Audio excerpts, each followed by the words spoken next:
Mestine ana rasa seneng sarta mongkong sing ngebyuki atine pasangan kang mentas manggon bale wisma. Awit saka nikahan mau, lelorone bisa ngrengluh pawongan sing paling ditresnani kanthi sah miturut tuntunan agama lan angger-anggering negara. Nanging ati sing kaya ngono mau ora dirasakake dening Hendra sing mentas ngrabi Ranti. Wanita pilihane wong tuane.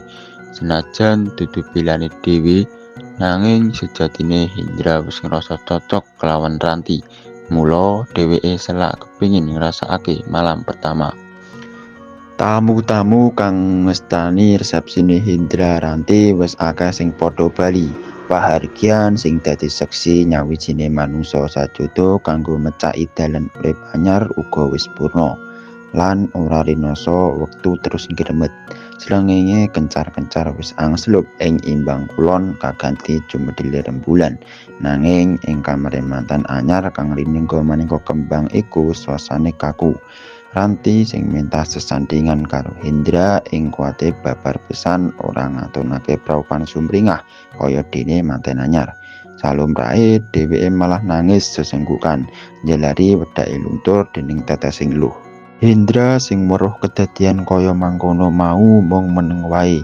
Dheweke bingung arep takon pakewuh sebab anggone srawung durung suwe.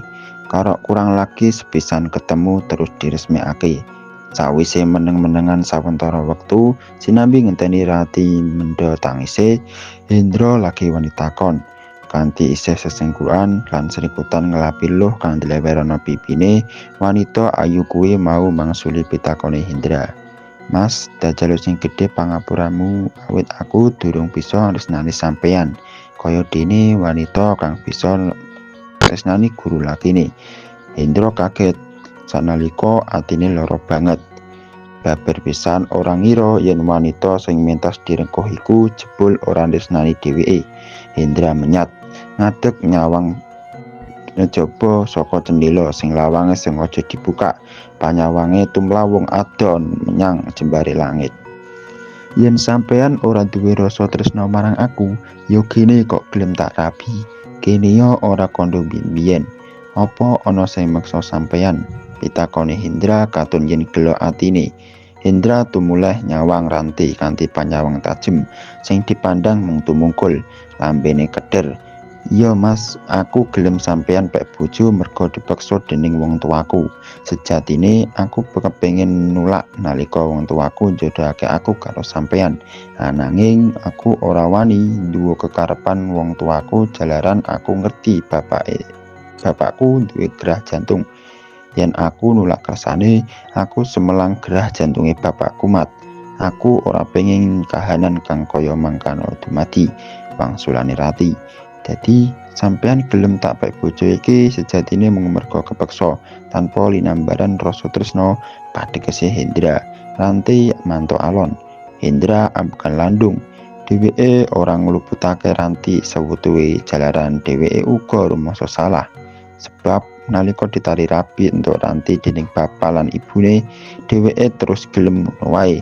Ora ndadak takon iki ku sapa Ranti. Mong sing jalari Hendra gelo ya kene Ranti lagi ngomonge saiki. Nalika suasana kudune kebyak-kabyakan, yen dudu aku priya sing ana atimu, banjur sapa pawongane? Apa pacarmu sing biyen? Aku ora bisa ngelakake Mas Aris sing wis 10 tahun dadi gegantilaning atiku Mas, wangsulane Ranti bloko-suta. Dadane Hendra sesek, pikirane bunek.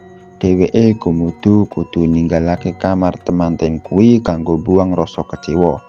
Dik, aku percaya menawa tresna iku ora bakal kleru. Aku tresna banget karo sampeyan. Nanging yen kosok baline sampeyan ora tresna marang aku, mbok menawa Gusti Allah kagungan rancangan liya lan aku percaya rancangane Gusti iku mesti nggawa kebajikan tumrap makhluke. Kandhane Hendra sinambi geget lambene. Kahanane kamar temanten anyar kuwi banjur tidem, ora ana sing nyuwara, sing keprungu mung keteke jantung lan lakune pandemjang ing tembok. Kala-kala seling ambekane Hendra sing sejak abot lan miseng-misenge Rati. Nalika padha meneng-menengan mau, dumadakan ana SMS mlebu menyang HP-ne ing sak celanane Hendra. Sawise SMS mau diwaca Hendra, nuli pamit marang sisihane. "Dik, aku njaluk pangapuramu dene kahananmu dadi kaya ngene. Arep kaya ngapa pancen aku sing luput. Amarga aku biyen ora takon dhisik marang sampeyan bab katresnamu marang aku. Menawa saiki sampeyan ora bisa nampa aku kanthi tulusing ati, aku saguh ngenteni nganti sampeyan gelem buka ati kanggo aku. Saiki becik sampeyan ngaso dhisik awit aku ngerti sampeyan kesel banget. Eling yo Dik, jodoh iku ora bakal kleru," kandhane Hendra. Ranti mangut. Dheweke banjur gletak ing kasur empuk. Nanging nalika dheweke weruh Hendra buka lemari lan juga tas ransel sing isine kamera lan barang-barang sing biasane digunakake kanggo liputan berita, Ranti njeglek maneh. "Mas, bengi-bengi ngene sampean arep menyang ngendi?" "Dik, iki mau aku mentas entuk kabar yen ing kutha kono lagi ana ontran-ontran antarane polisi lan sawetara pawongan sing durung dimangerti identitase. Dening kantor aku diutus menyang rono," wangsulane Hendra. Senajan ora duweni rasa tresna marang Hendra, nanging adoh ing jero atine Ranti abot ngeculake sisihane. Apa maneh wancine wis ndungkap tengah wengi. Hendra dhewe malah kaya entuk dalan nglunggaki kamar sing rasa ungkep mau. Jalaran saka anane tugas kuwi dheweke bisa lali marang paiting kasunyatan. Ing tengah kutha wis ana polisi cacak atusan sing siaga ing dalan-dalan.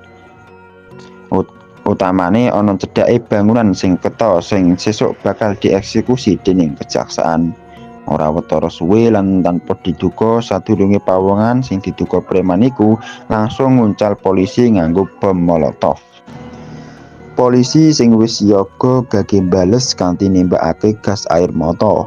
Apese bom molotov mau tumiba ing sacedhake Hendra. Sawentara detik iku bom langsung mledos lan Hendra ora bisa ngaleh maneh. Geni kobar ngobong awake Hendra ora kelingan Purwodiksina. Ing jero kamar penganten, Ranti ngrantu tekane Hendra sinambi nyawang rembulan tuwa ing langit. Sawise nimbang anti kati mantep, dheweke bakal njaluk pegat marang Hendra. Tinimbang mengko batine tansah kesiksa. Kawit becik dipungkasi saiki wirang isin ora dadi ngopo. Nanging Ranti ora ngerti yen bareng karo kuwi Hendra wis bali menyang pangugane Gusti. Hendra ora takdir dadi jodhone Ranti. Lan Gusti luwih ngerti apa sing paling becik tumrap titahe. Rembulan tuwa sing ana ing langit kaya dadi seksi marang tekade Ranti sing bakal njaluk pegat dina iku uga. Rembulan tuwa iku uga nyekseni kunanpane Hendra sing tatu kobong diunggahake menyang rembulan.